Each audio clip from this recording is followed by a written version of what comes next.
Hello, pre-algebra students.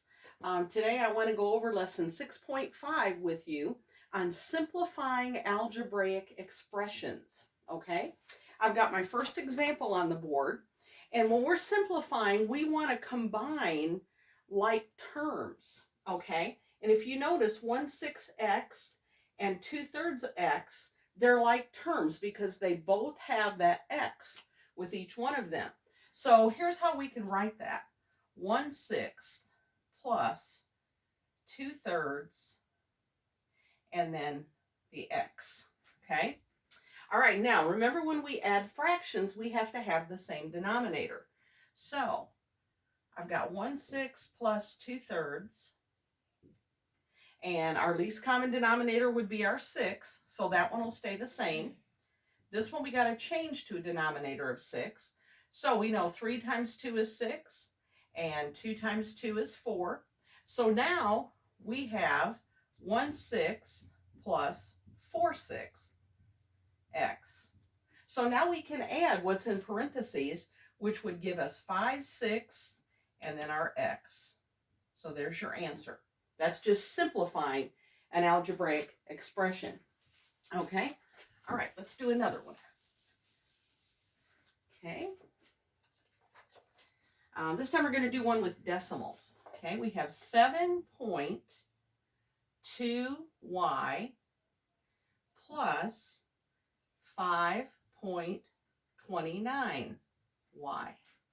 Okay, all right, let's combine our like terms. These both have a y with them. So we can do 7.2 plus 5.29, and then there's our y. Okay, remember, when we add decimals, we have to keep our decimal point lined up. Okay, and so we'll just put a 0 there, put our decimal point lined up in our answer. So now we have 12.49 and our y. Okay, that's just simplifying algebraic expressions. Now, those two are pretty easy. Let me give you one that's a little more challenging. And again, we've done things like this earlier in the year, but they're going a little farther with us right now. Okay? All right. I've got one here.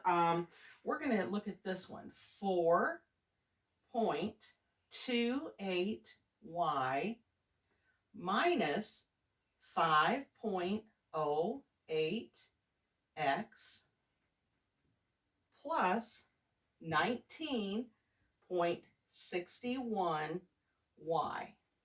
Okay, now this one has subtract and add. Okay, now if you remember, when we subtract integers, we want to change that subtraction problem to an addition problem.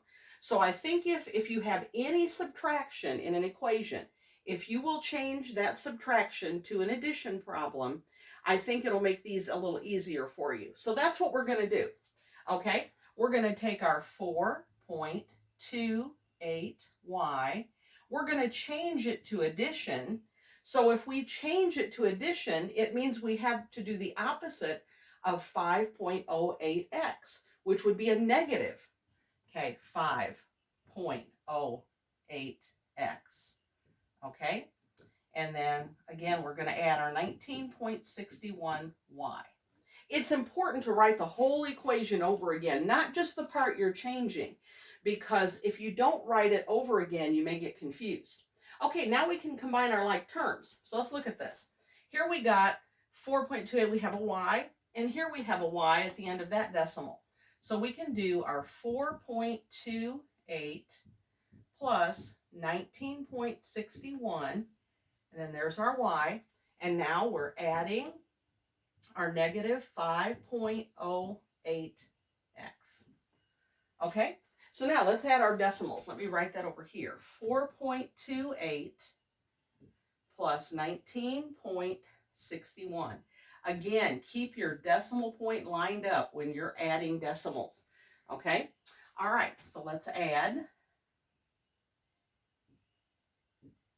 Okay, so now we have 23.8 89y.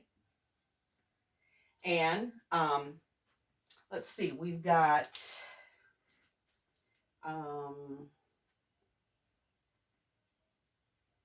plus, okay, and then we're left with our negative 5.08x.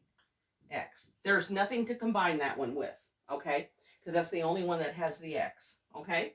Another way you could write that, and that's why I hesitate a little bit, but you could write it negative 5.08x plus 23.89y. Okay? It's just another way to write it. Okay? Okay. Hope that helps. I know this one's a little more challenging, so you may want to watch this again. You also have some more examples in your book. Again, I encourage you, once you do your skill check, please send me those answers and I will check them to make sure that you're understanding it correctly before you do the rest of your assignment. Okay? All right. Hope you have a wonderful day. Love you guys. Bye-bye.